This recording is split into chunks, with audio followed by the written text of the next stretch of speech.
The United States House of Representatives recently passed the so-called Equality Act, moving it one step closer to becoming the law of the land. I'm sure you've seen many conservative groups and Christian outlets speaking out about the apparent dangers of this bill. But isn't equality a good thing? Don't we want equality for everyone? How should we understand these issues as they relate to the Equality Act? On this episode, we're joined by SES alum, Dr. Frank Turek, to discuss these issues and more. I'm Adam Tucker with Southern Evangelical Seminary, and this is Why Do You Believe?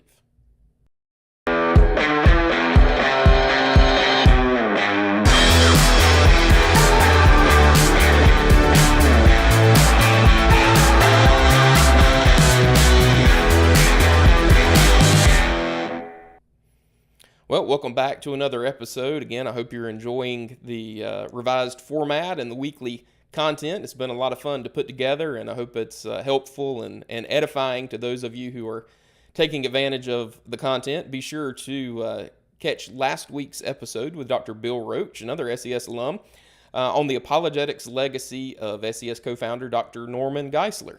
As always, you can watch that on our website. You can find that on YouTube, on Facebook, on our SES Facebook page, and on the SES mobile app. So I would encourage you, again, to subscribe to our YouTube channel, like this video, like our Facebook page. Click the little notification bell so you know when we're going live, so you won't miss anything. And again, be sure to check out the podcast as well. We use the audio from these live shows as our podcast material if you're interested in taking advantage of the content in that particular format. As always, if you've been watching recently, we start out with a fallacy of the week. Again, a fallacy just being a bad way of thinking or a bad way of arguing. And today's fallacy of the week is the false dilemma. Many names for this: the false dichotomy, the fallacy of the excluded middle, different names, basically the same meaning. And essentially it is when only two contrary positions are given for you to choose from, as if they exhaust the possible positions that you could hold. So a few funny examples. These are some of my favorites from class many years ago. Yes or no, does your mother know you're stupid? Now, either way you answer that when you're in bad shape, if those are your only two options. Another yes or no, have you stopped beating your wife? Again, given those two options, you're guilty either way. Now, in popular culture right now, we're seeing this dilemma used quite often on a number of different fronts. Probably most conspicuously is within the Black Lives Matter organization and that kind of movement. And it gives the false dilemma of you're either racist or you're anti-racist. And of course, in that particular context, anti-racist means you're agreeing with everything that is being taught and you're actively working to promote the Black Lives Matter organization and those sorts of things. But of course, someone could be against racism and working for the common good of everyone. And so not be racist, but also not be anti-racist either in the way that is defined currently. Given our topic for today, someone may say, well, do you support our view of equality or are you just a bigot? So in other words, the only two options are you agree with them or you're evil, essentially. And of course, we're going to break that down a little bit more today with our guest. Let me switch shots here and bring in our guest, Dr. Frank Turek, the great Dr. Frank Turek. Give you some applause there. Yay! We gave them to Dr. Richard Howe as well, so I know you guys are good buddies. So we gotta throw the applause in there. So Frank is a SES alum. He's been an adjunct professor, and he's president of crossexamined.org, as you always say, examined with a D on the end of it. So be sure to check out that website. Did I interrupt you? I'm sorry. No, man, you say you got to have the D. You're absolutely right. You got to have the D. That's right. So Frank and Dr. Geisler actually co-authored I Don't Have Enough Faith to Be an Atheist. If you have not seen that book, be sure to check it out. It is still probably the top resource that I recommend to people who are interested in just starting out in apologetics and really getting a broad overview of the whole case for Christianity. And Frank, of course, you have video curriculum and everything else around those same themes. So I appreciate you being with us today. Yeah, my pleasure, Adam. Thanks for having me on. And, Dr. Geisler had that whole outline that we have, and I don't have enough faith to be an atheist, pretty much done when I met him. So that outline is sort of the backbone to making an apologetic argument for Christianity from the ground up. Does truth exist all the way to the Bible's the word of God? So you're right. If people kind of want a track to run on, so to speak, and how to show Christianity's true, it provides a good outline of how to do that. Yeah, I tell everybody it's essentially our intro to apologetics course at the seminary, just kind of in lay level book format. So it really is a wonderful resource. You guys did a tremendous job putting that together, and I would encourage pastors, Sunday school teachers, anyone to check that out and use it as a curriculum. So we like to start out our show having a little fun with our guests, just getting to know you a little bit. And the funny thing about today's On the Contrary segment, we call it that because of the way Aquinas titled some of his sections in his writings and the way that he formulated things. These simply are false dilemmas. So we'll have a little fun with that fallacy today. So let's jump into our On the Contrary segment. All right.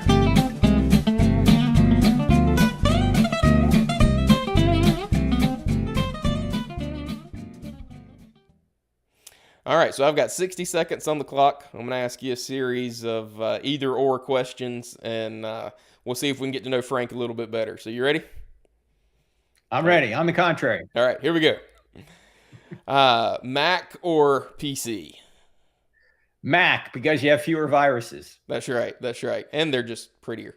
Movies or books? Gee. Well, if it's a story, I'd rather see it than read it. As much as I have to read, I don't want to read fun stuff because I have to read so much unfun stuff. Okay. Absolutely. Toilet paper, over or under? Oh, it always goes over. Okay, yeah. Good. I knew I liked you. All right. That's not a false dilemma. I mean, how else are you going to? Absolutely. That's right. That should be a necessary truth there. Krispy Kreme or Dunkin' Donuts? Neither. I don't like donuts. The health nut. my wife loves them. Okay. And she's skinny. All right, well, we'll go with the fruit route then. Apples or oranges? A good one. I like them both, but if I had to, I'd pick an orange. Okay. And last one, phone calls or emails? If I like you, a phone call. If I don't, I'll ignore your email.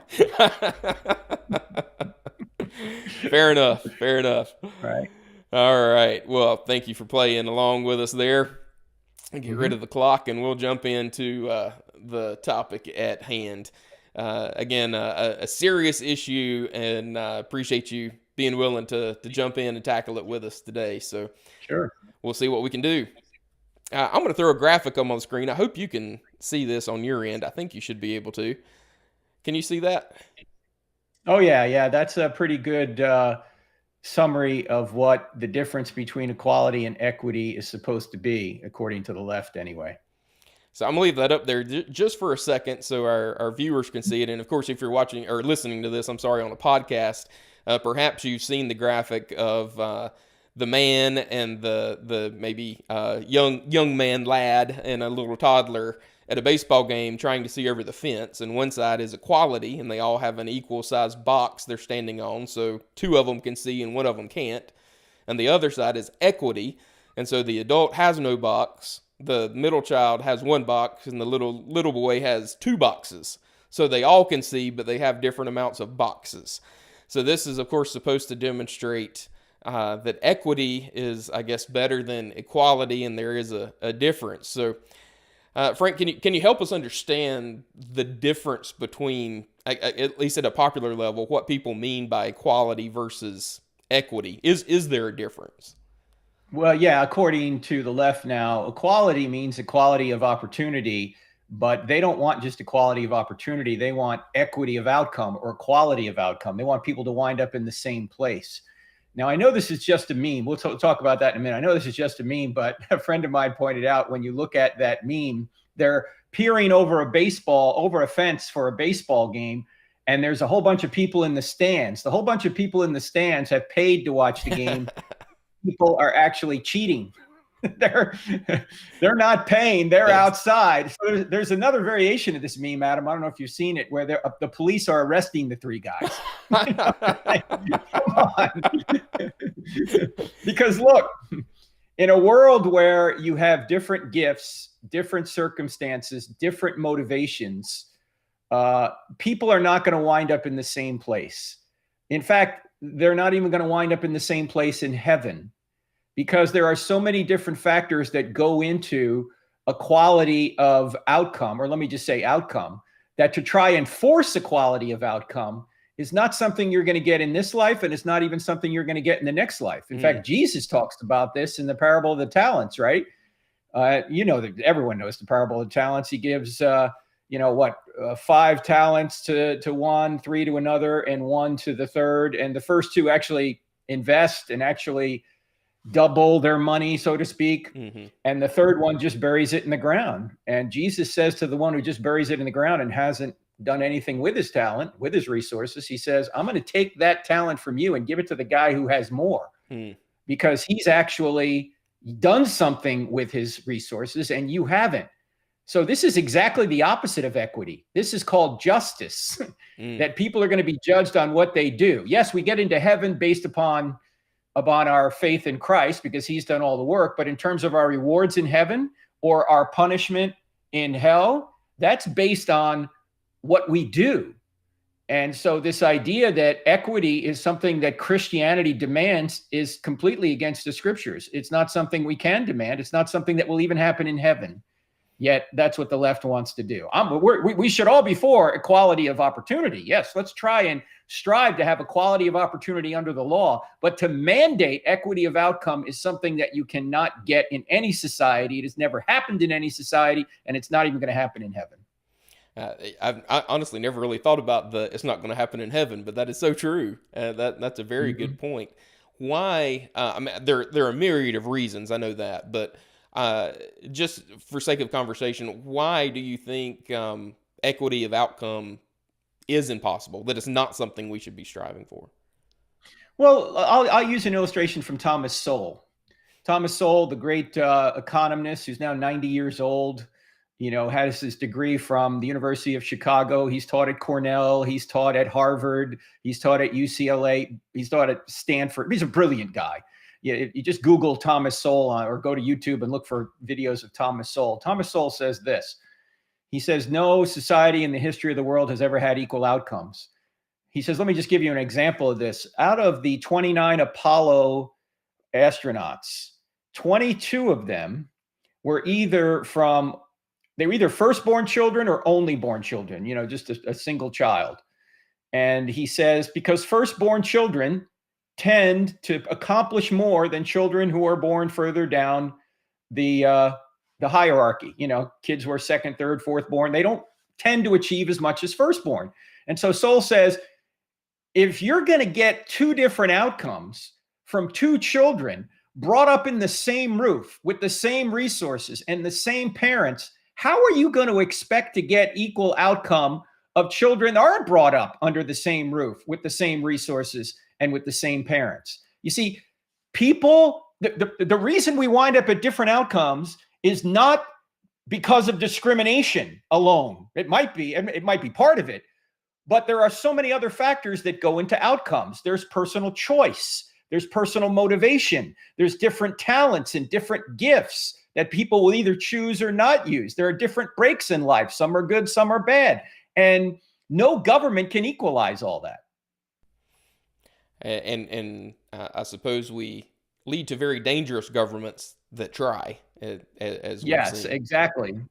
Exactly. So, I mean, that's Marxism, to try and equalize outcomes. It's Marxism. That's all it is. That's right. That's right. And so given our government and the freedom that we say we have and that we say we cherish, our own Declaration of Independence says that all men are created equal. Now, obviously, given slavery, given racism, other things in our history, we haven't always lived up to those ideals. We don't deny that. Nope. But I would say, agreeing with Dr. Land, those ideals paved the way for us to overcome those sinful things in our past, and as we continue to work towards a more perfect nation. So it seems though that we've overcorrected, maybe that we've gone the other extreme when it comes to this whole idea of equality. So where do you think we've gone wrong in our understanding here? Well, one of the places we've gone wrong is the church was for many years on the wrong side of this, in the sense that the church in many ways was racist early on, as we all know. And they even sometimes tried to use the Bible to support that, illegitimately, obviously. And so now the pendulum has swung the other way. And instead of trying to truly fight racism, critical theory, which, as you know, tries to put everybody in one of two groups, either oppressor or oppressed group. And they do that sometimes by race. So peoples of color are oppressed and the oppressor are white people. Now what they're trying to do is actually use racism to try and fight racism, which of course is illegitimate. They're trying to say, if you're a white person, first of all, you shouldn't be listened to. Number two, you're automatically racist no matter what you say, no matter what you do, you're automatically racist. All you can do is apologize. So we're not even going to listen to you. You're automatically racist. And we are going to discriminate against you. That's discrimination right there, in order to try and equalize things, when in fact it's not equalizing at all. It's ironic, Adam, that the people who say they are fighting oppressing, or they're fighting oppression, become the oppressors themselves. They try and say that, okay, now because you're white, we're going to oppress you, or because you're Christian, we're going to oppress you, or because you're heterosexual, we're going to oppress you, or because you're not impoverished, we're going to oppress you. These are all categories of critical theory. And all they do is divide people by these characteristics rather than try and bring people together. So it's not the answer. It may diagnose the problem that there is oppression and there is racism, critical theory does, but the solution, the cure, is worse than the disease. Yes, I agree completely. And so now we have this thing called the Equality Act working its way through Congress. Tell us a little bit about what it is, the act itself, and do you think it's built on, is it named correctly? Is it built on a proper understanding of equality? No, and of course, the left is really good at labeling things that aren't so. Let's just take abortion, for example. Freedom to choose. What a great phrase. Everybody agrees with freedom to choose. The problem is you have to ask them to complete the sentence. Freedom to choose what? Freedom to choose the murder of an innocent baby? And if you're going to be if you think women have the freedom to choose, why don't you give them the freedom to choose where they educate their child? Why are you giving a woman the freedom to choose to kill her child, but not the freedom to choose where she educates that child if she allows it to live? They don't believe in school choice. And if they did, it would help equalize imbalances between minorities and majorities in this country, because the majority has better schools than the minority. And yet the Democrat Party does not want to have school choice. That's one thing they could improve upon or help minorities with, is give them school choice. But I digress. The real issue here is the words they use. Equality sounds so good. Who isn't for equality? We're all for equality. But again, the devil here is in the details. And this bill, the Equality Act, Adam, as you know, is more centered around sex than it is race. It's really all about how we're going to abolish all sex differences and just create chaos in the land. So maybe we can talk about the details as we go. Yep, sorry, I had to switch shots there. That's all right. One thing I think is interesting is that they're trying to amend the Civil Rights Act with this Equality Act. So yes, is that legitimate, or are we comparing apples and oranges here? No, it's totally apples and oranges, because race has no impact on your behavior, but gender is significant to behavior. Okay. And what they're trying to say is that anybody who agrees with the scientific biological view of gender, that there are men and women and there are differences between men and women, anyone who agrees with that is going to be treated like a racist in society. That's really the problem. And so it's going to have some very far-reaching negative effects on people. Just a few of the examples. If a man identifies as a woman, according to this act, he is a woman, which means he can go to a woman's locker room and disrobe, which means he can participate in women's sports and win all the time or most of the time, which means he can be working at TSA, and although he's a man, he can claim to be a woman and pat down women as they come through security. It means that if you're a doctor and you decide that you need to do a mastectomy on a woman because she has breast cancer, you can't deny a young girl who thinks she's a boy a mastectomy either on any religious or moral grounds. You have to do the mastectomy to her as well. So it has far-reaching implications as well with regard to religious freedom. If you're a Christian, a Muslim, or a Jew, and you don't think that, say, same-sex marriage is something you can support with your work, that's going to be just too bad. They're going to say that you're going to be forced to bake a cake for the wedding and use your artistic talents to do so, or to be a photographer or a caterer or whatever that you do. It's going to force you to do it. Now, here's my question.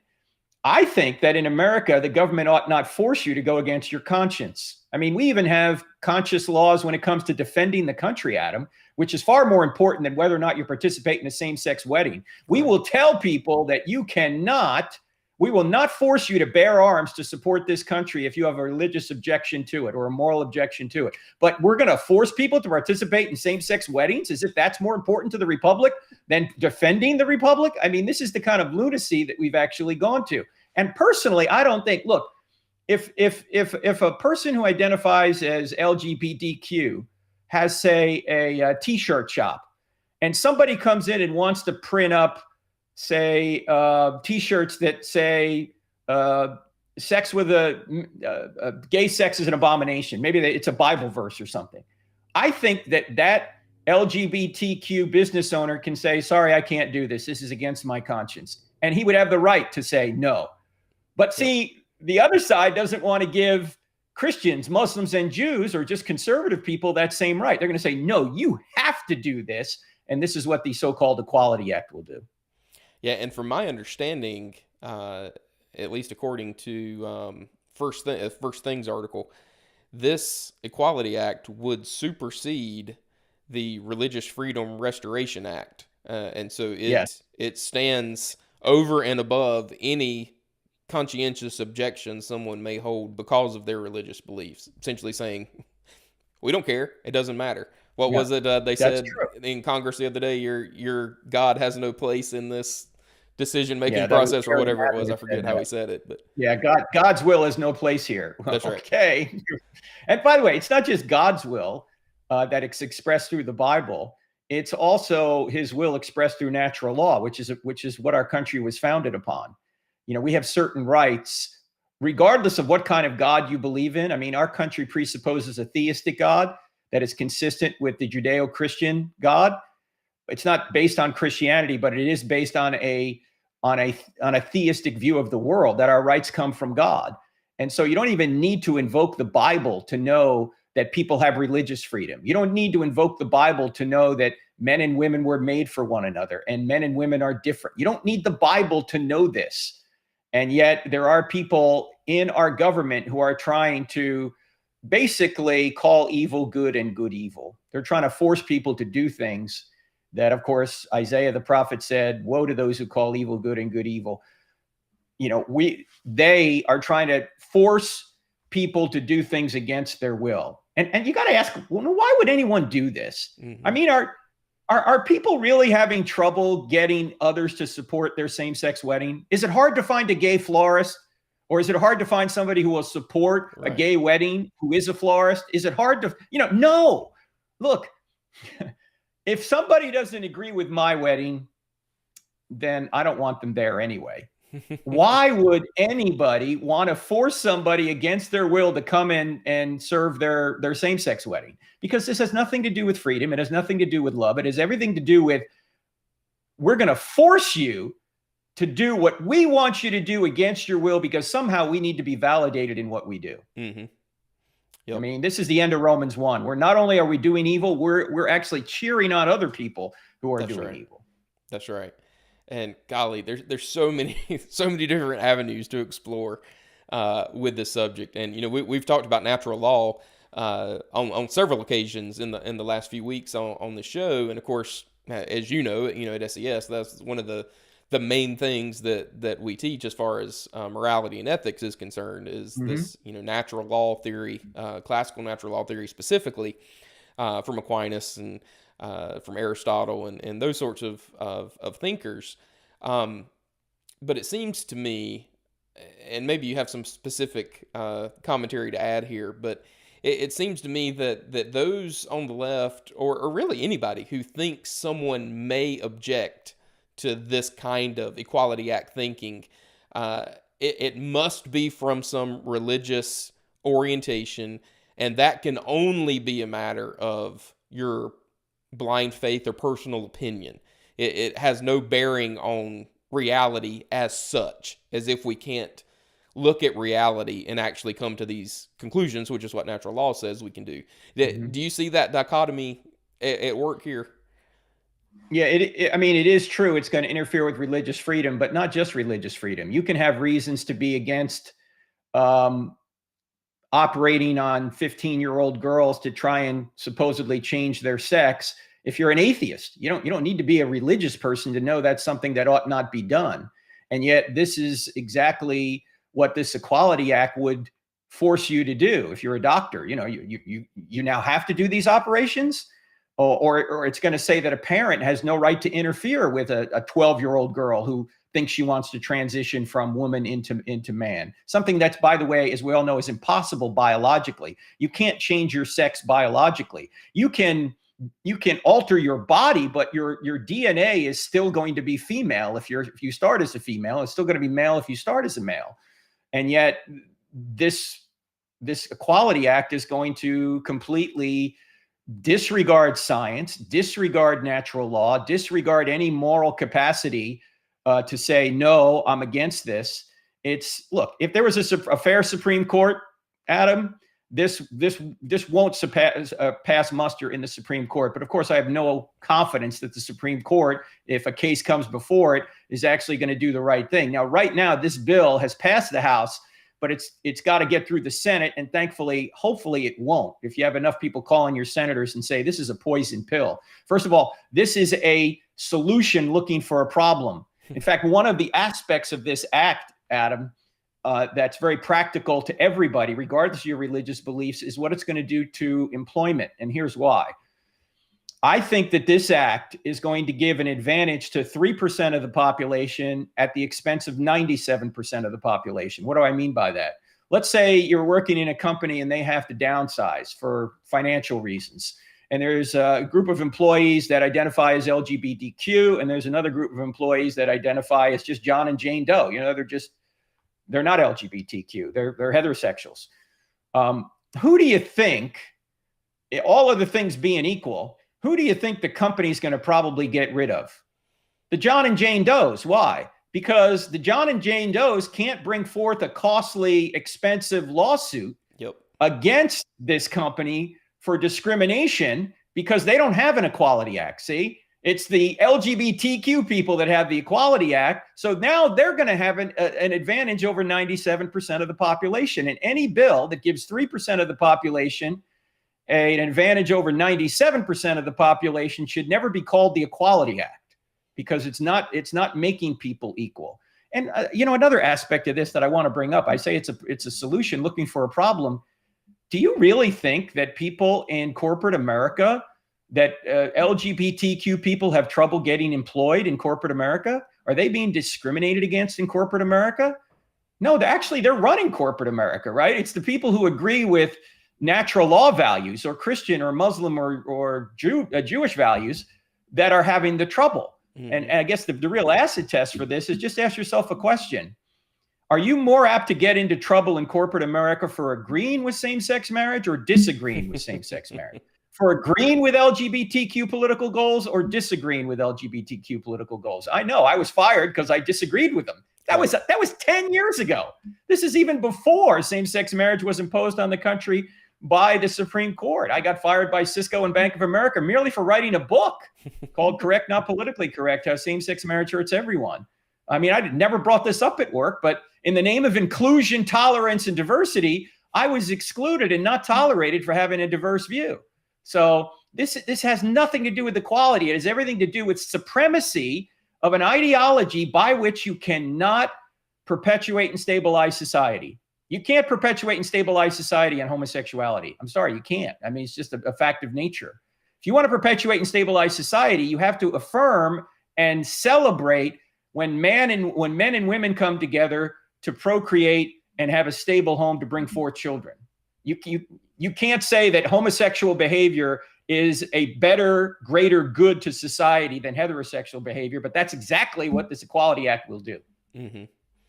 So I can hear the critics saying, well, that is exactly why we needed a Civil Rights Act, because the minority portion of the population was being mistreated by the majority. So yes, we needed this act to protect the minority, regardless of what that percentage was, against the majority.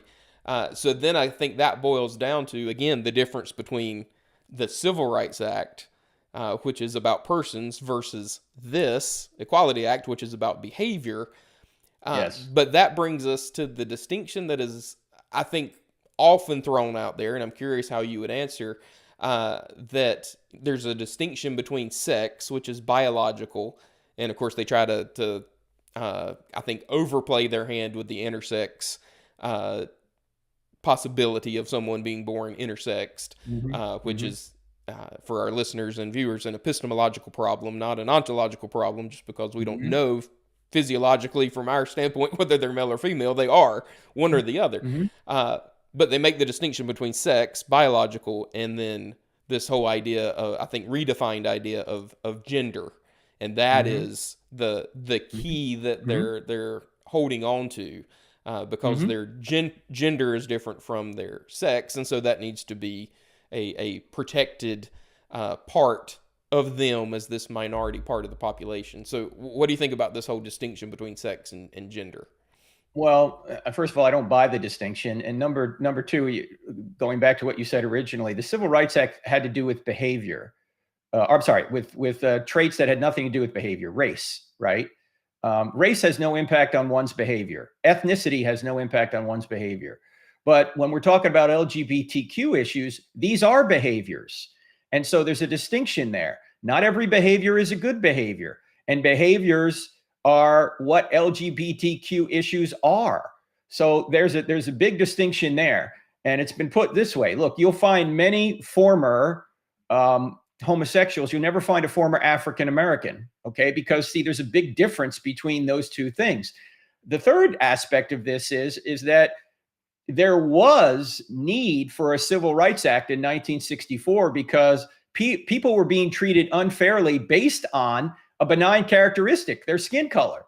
Whereas today in 2021, even people who have different behavioral attitudes or different behavioral or engage in different behaviors are not treated differently in the workplace. LGBTQ people are doing fine in the workplace. In fact, they make more on average than heterosexuals. So that's why I said this is a solution looking for a problem. There is no problem here. LGBTQ people are doing very well in the workplace and doing very well in society. They are lauded and celebrated.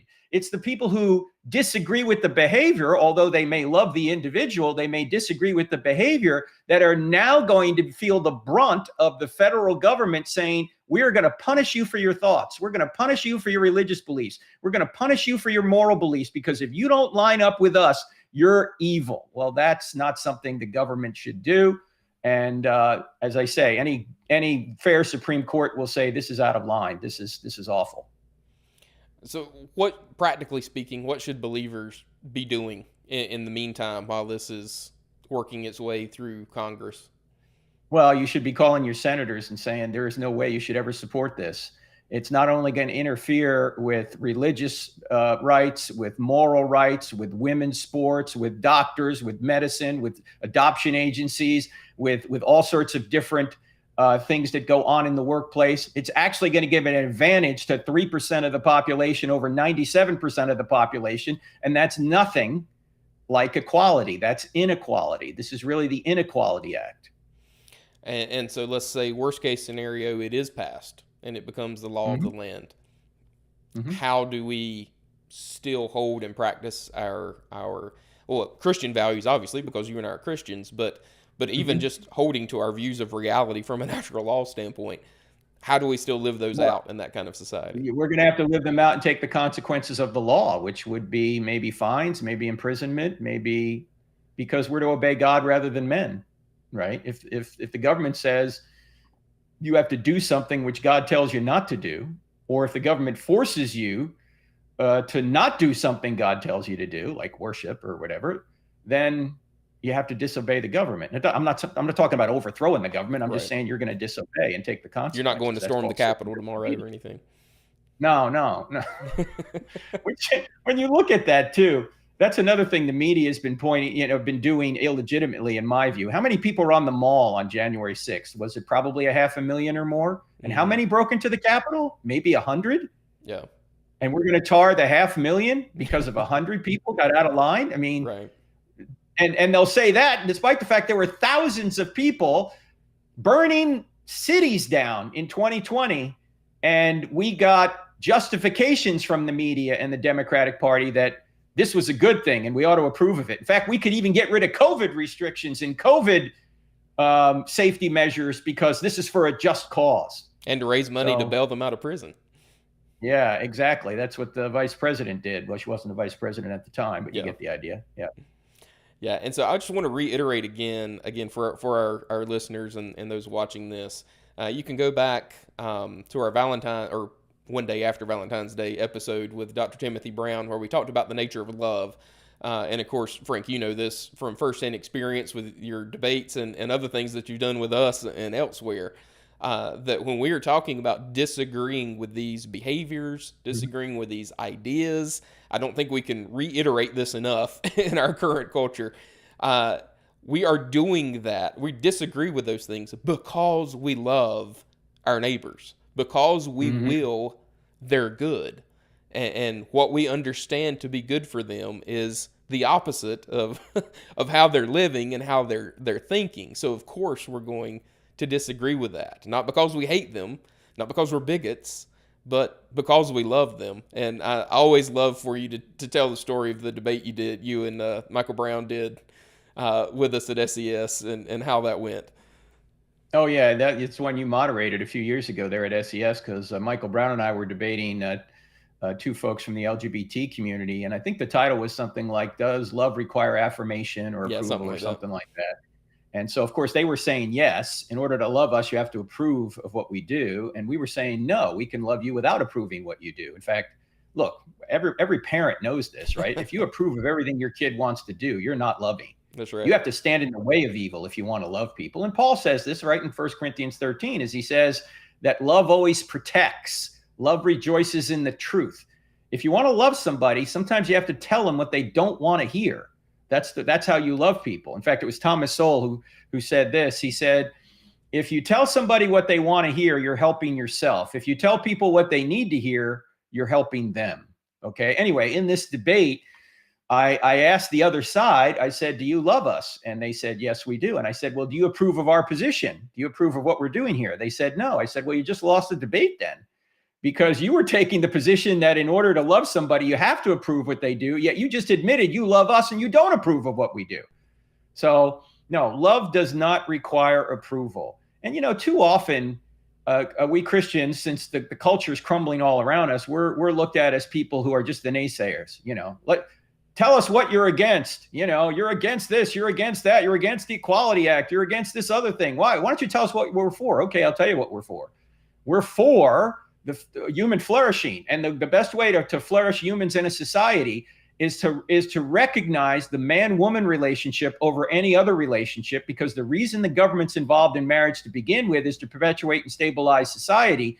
And the relationship that does that is a man-woman relationship. It procreates, and then it brings forth citizens who are going to be good citizens if they're brought up in a right home, and that perpetuates and stabilizes society. And we are for every child having a mother and a father, because every child deserves a mother and a father. And the whole LGBTQ movement is moving in the opposite direction. It says children don't need a mother and a father. It says that homosexual relationships are just as good for everybody, and society as heterosexual relationships, when in fact they can't be. Just biologically, they can't be. because you don't perpetuate a society through homosexuality. And so now people are going to interpret this as I'm attacking them individually. No, I don't buy the fact that your identity is what you do sexually. That's right. Your identity is not what you do sexually. Your identity, at least as we Christians believe, our identity is in Christ. Our identity is not what we do. Our identity is in who we are, in the sense that we've accepted the free gift of salvation, that we're God's children and we've been redeemed. And even if you don't believe in all that, your identity is not in who you do. Your identity is the fact that you're a human being, not whether you have a desire to sleep with a same sex or opposite sex. By the way, Adam, as you well know, there's even some discontent in the LGBT community about this. Why? Well, the L, the G, and the B are really at odds with the T. Mm-hmm. Why? Because if the people who are pushing transgenderism get their way and say there's nothing objective about sex, then there's no such thing as a lesbian. There's no such thing as a bisexual person. There's no such thing as a gay person or even a heterosexual person, because the only way that you could engage in same-sex behavior is if you know what the sexes are, if you know that there's a difference between the same sex and the opposite sex. In fact, transgenderism presupposes fixed genders. I was going to say, transgenderism can't even be a thing, right? Yeah. Well, look, if I'm a man and I think I'm a woman trapped in a man's body, I have to have some idea of what a man is and what a woman is in order to even know the difference. And secondly, in order to try and make the transition. Mm-hmm. So transgenderism presupposes fixed genders on one hand. On the other hand, they're trying to say they're not fixed, they're totally fluid. And isn't it interesting? 10 minutes ago, people were claiming we were born this way. And now they're saying, you can wake up as a man, go to bed as a woman.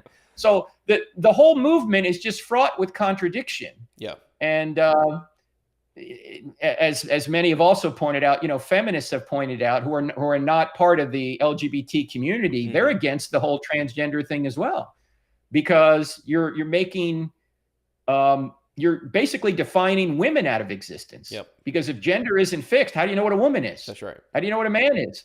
All of the advances that women have made are now being evaporated because according to the T in LGBTQ, there are no women. Yep. Because there are no genders. Yeah, it leads to absurdity on so many fronts. Mm-hmm. And we see the same mm-hmm. kind of thinking with the abortion issue and trying to say that it's not actually, well, it may be human, but it's not a person, and all these just crazy distinctions that deny reality. Yeah.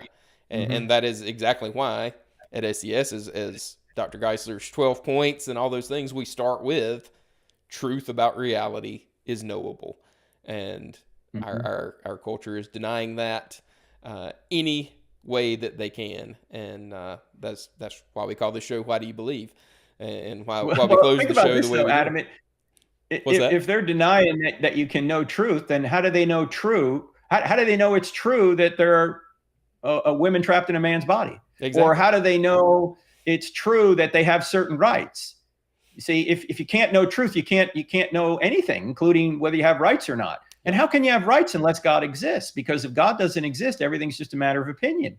It's just your opinion against someone else's opinion. This is another problem with the movement. Mm-hmm. There are so many people in it that are atheists, and yet they're claiming they have certain rights. And even if they're not atheists, what they have to say is, yeah, we believe in God. Okay, now demonstrate to me why God thinks what you want is a right. Right. Where does that come from? Yeah. So it's just fraught with difficulty, and it's a detachment from reality. And whenever you detach laws from reality, there's going to be big negative consequences. That's right. Yeah. And I was going to say scary consequences, but again, as believers, we know who wins in the end. So we shouldn't be scared, but certainly troubling consequences. And it's going to, I think, require some bravery, maybe that mm-hmm. hasn't been required before in the U.S. in the weeks and months and years to come. Well, Frank, this has been fascinating, and we like to end our show, again, as Aquinas ends many of his writings, with our segment called I Answer That. Okay.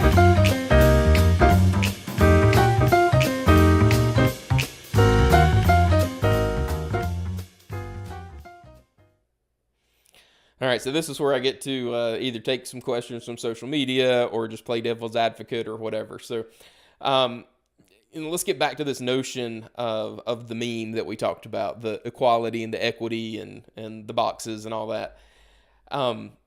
Doesn't the book of Acts, now you mentioned Jesus earlier and the parable of the talents, and that was not, that was actually an example of the opposite of this idea of equity, and it was an example of justice. But doesn't the book of Acts and the early church seem to advocate something like socialism, or this idea of equity and everybody having the same thing?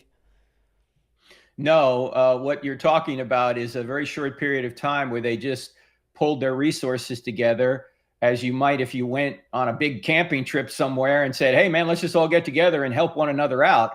But notice the government is not involved at all in this. They're not. The government doesn't come in and say, okay, everyone's going to make an equal amount. You've got more than him, you got to give some to him or her or whatever. No, that's not what's going on here. Also, notice when Ananias and Sapphira were killed, they weren't killed because they that they kept private property.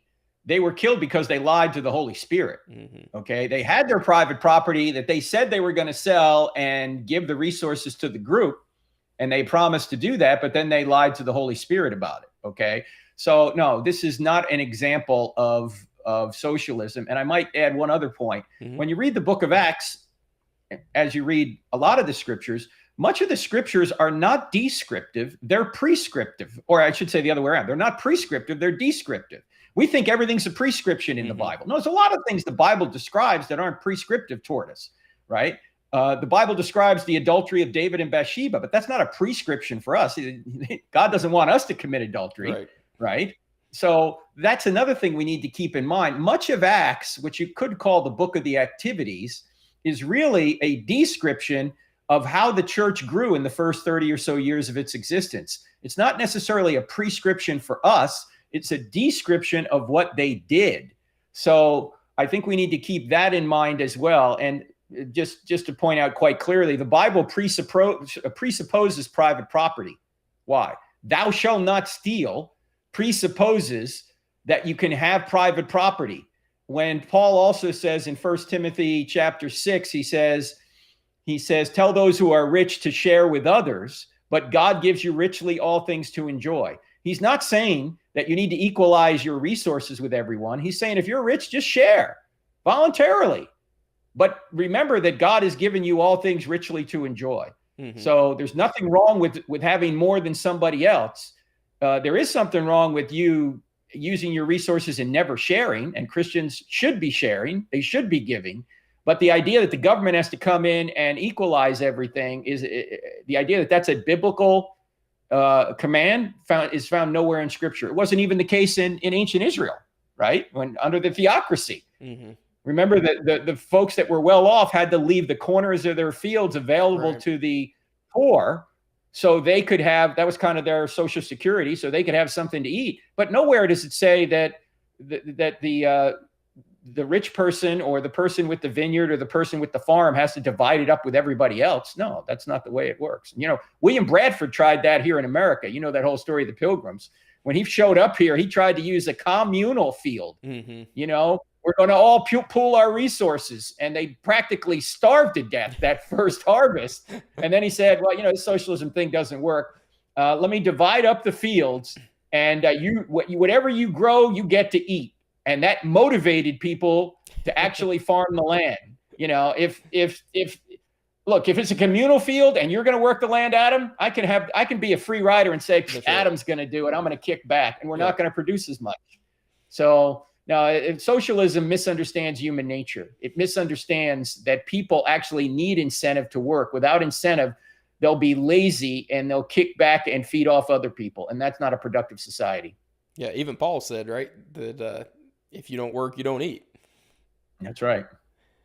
So we're kind of beating the dead horse here because you've touched on this already, but still I can see just a tender-hearted believer, or maybe a very skeptical atheist, still thinking that, well, but we're called to love our neighbors as ourselves, right? And so I have so much more than the homeless guy down the street or whatever. And, the Bible seems to have a lot of bad things to say about rich people. in a number of different places. And so it does seem like, well, maybe I should just go sell everything and give everything out so that everybody has as much as I do. Well, that's totally your call to personally do that, right? Yeah. But if the government's going to come in and force you to do that, first of all, you're not going to feel good about it. That's not going to build any virtue or character in you. It's just going to make you resentful. And secondly, it's not going to cause you to actually build wealth, because if the government's just going to take it from you, why should you bother? Right? But if you can work hard and then out of the fruits of your labor bless others, that's great. But, just giving people stuff doesn't always help. In fact, sometimes it hurts. There's a book out there called When Helping Hurts. And they point out that quite frequently throwing money at something can be counterproductive because it makes people dependent. We know this in the welfare system, right? Yeah. If we don't force people ultimately who are able-bodied to go to work, they tend to become dependent. We're not doing them favors. We are degrading their character. We're degrading their work ethic by giving them basically a drug of money to say, well, look, I can kick back now. I don't need to do work because somebody's going to do it for me. That does no favors for developing that individual. It actually turns that individual into a dependent, and that's not good for the individual or the family. So if we want to help people, we have to have programs in place, or I should say an economic system in place, which allows people and encourages people to flourish individually, not to be dependent on others. Yeah, I think. And by the way, as you know, the best book on that topic is Money, Greed, and God by our friend Jay Richards. Yep, absolutely. Just read that book; it's fabulous. Yeah, and I think, what was the documentary that came out several years ago? Was it Poverty Inc.? Is that the name of it? That was talking about foreign missions. I don't know if I've seen that. It was talking about foreign missions going to Africa and different places, and through their good intentions to help, actually hurt what little economy was there, and ended up in the long run hurting the locals, because they were providing all this grain and everything and taking away jobs from the farmers who were able to do that in their local community, and really just disrupted the whole system worse than it was to begin with. That's when helping hurts. That's right. Yeah, that's the thing. I think that I'm not judging anybody's motivation by saying, well, you ought to give of your own fruits rather than a government program. I mean, they may have a good motivation. Look, I want to help the poor. I just disagree on the means by which they're trying to help the poor. Yep. It's an ends and means distinction. It's not, oh, gee, you want to help the poor and I don't, or vice versa. We both want to help the poor. The question is, what's the best way of doing that? That's right. That's the question. And it seems to me the best way of doing that is a rising tide lifts all boats. Create an economic environment whereby people will have more incentive and more opportunity to actually enjoy the fruits of their labor, and they'll be incentivized to do that, rather than trying to take from the haves and give to the have-nots. Now, we already have a bunch of that going on. We have a very progressive tax system here. I don't know what the stat is now, Adam, but something like 50% of the taxpayers pay, more than 90% of the taxes. And it might be the top 1% pays a disproportionate amount. So we already have that going. And to make it even more progressive, so to speak, I think it's going to be damaging rather than helpful. Yeah. And hopefully at the end of the day, if we do the system to the best of our ability, those poor people will have money to buy their tickets for the ball game instead of peering over the fence. Right. So just to close out here, since we just had this time of celebrating the legacy of SES coming into our 30th year of existence, you're a long time SES guy from way back in the day, or one of the earliest classes. Just quickly, what would you say are some of the key ways that SES has impacted you, or maybe Dr. Geisler specifically has impacted your ability to deal with these kinds of issues, or any apologetics issue? Yeah, well, one thing about Dr. Geisler and the staff at SES there is that they realize that it's not just about influencing the church. We want to do that, but we also want to influence the culture.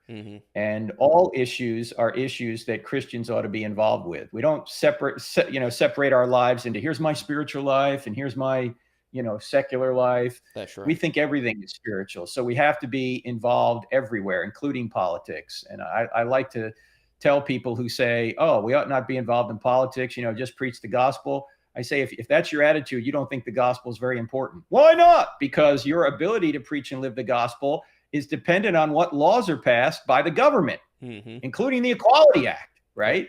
Those laws can impact your ability to preach the gospel and live the gospel. If you don't think so, go to North Korea and see if you can do what we're doing right here. Yep. No. Why don't we have freedom in North Korea? Or why don't we have the gospel in North Korea as much as we could? Because politically they've ruled it out. We have it in South Korea. South Korea is a lot more Christianized than North Korea. Why? Because of freedom of religion. And so if for no other reason you ought to be involved politically across the board, is because you not only care about your neighbor, but you also care about your ability to live and preach the gospel. So Dr. Geisler and the rest of the folks there taught me a lot about that. In fact, Dr. Geisler and I, the first book we wrote was Legislating Morality. It's all about why all laws legislate morality. It's about why Christians ought to be concerned about this issue. If we care about the gospel and we care about our fellow man, our fellow citizens, we have to be involved, because we think that what God wants for our society is good, and it's good for everybody. That's why we're engaged that way. Yep. Couldn't agree more. And of course, that's one reason why we have a certificate in philosophy, politics, and economics for people that are specifically interested in learning about the political influence that they can have, again, by thinking well about reality. And of course, part of that thinking well means Christianity is true and everything else that follows from that. But goodness, we need Christians that know how to think involved in the public sector, for sure. And let me say one other thing too about that, Adam, because you always get the separation of church and state objection, and we could get into that at another time, but it's not a valid objection. The main point I want to make is nobody is trying to legislate religion. We're not trying to tell people where, when, how, or if to worship. Right. We're not telling them they have to be part of a certain church or do certain rites and rituals. We're not telling anybody that. But we are telling people how they ought to treat one another. And that's what everybody's doing. Notice the left thinks that we ought to treat one another by affirming everything they want to do, even at the expense of our children, even at the expense of our God, even at the expense of our jobs, even at the expense of our health and well-being. So everyone's trying to impose a moral point of view. We're not trying to legislate religion, but everyone's trying to legislate morality. And the only question is whose morality will be legislated. And I'm not saying I ought to legislate my morality or your morality or the left's morality or whoever's morality. I'm not trying to say we ought to legislate any of that morality. I'm just trying to say we ought to legislate the morality. The one Thomas Jefferson said was self-evident. The one the Apostle Paul said the Gentiles don't have the law of the law written on their heart. So everybody's trying to impose a moral point of view. Let's just impose the proper moral point of view, that we hold these truths to be self-evident. Those are the morals we ought to be imposing. Not, gee, there's no gender, or gee, a parent doesn't have a right to protect his or her own child, or or a baby doesn't have a right to life. I mean, quite obviously, all that is wrong if you think for a minute about it. And yet nobody wants to think. They just want to use pleasant sounding words like equality and not look at the details. It's nothing but equality. It's inequality, and it's going to be disastrous if it passes. That's right. And of course, legislating the morality goes back all the way to where we started with knowing truth about reality. And it all hinges on that. Well, Frank, I really, really appreciate your time. I think this has been a great conversation. And so tell folks where they can go to learn more about you, what you have coming up next, and what's going on with your ministry. Yeah, they could go to canceled.org, because that's going to be our website after people see this video.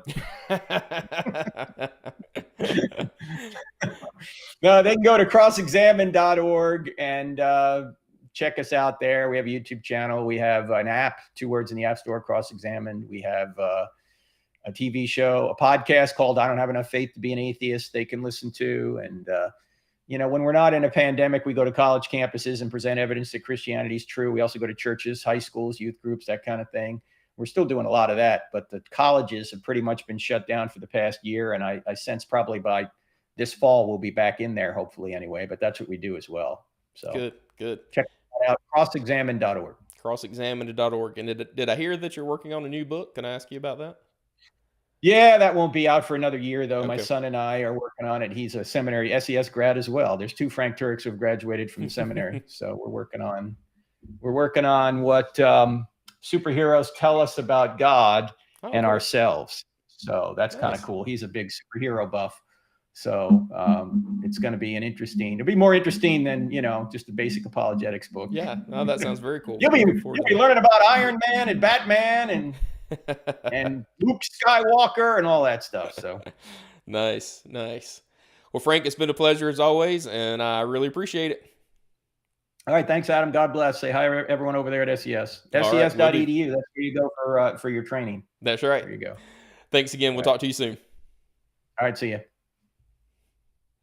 All right. Well, I hope you enjoyed that. I hope you found it helpful and challenging and at least thought-provoking, if nothing else.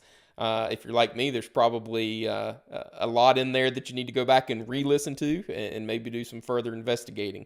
And if you're interested in doing some investigation formally, you want to study to get a certificate, perhaps a degree, then I would encourage you to visit degrees.ses.edu/podcast. You can download a free ebook to tell you a little bit more about Southern Evangelical Seminary and Bible College, and maybe some reasons why a seminary degree or a certificate may be right for you. So again, that's degrees.ses.edu/podcast. And as always, we can't produce this content. We can't train men and women to proclaim and engage and defend the gospel in this culture without your support, whether that be prayerfully or financially. So I would encourage you to visit ses.edu to learn more about how you can partner with us. So as always, we call this show, Why Do You Believe? And the only reason to believe anything is because it's true. So go share truth with someone today. Providing an integrated approach to theology, philosophy, and apologetics that will equip you to proclaim the gospel, engage the culture, and defend the truth. That's SES.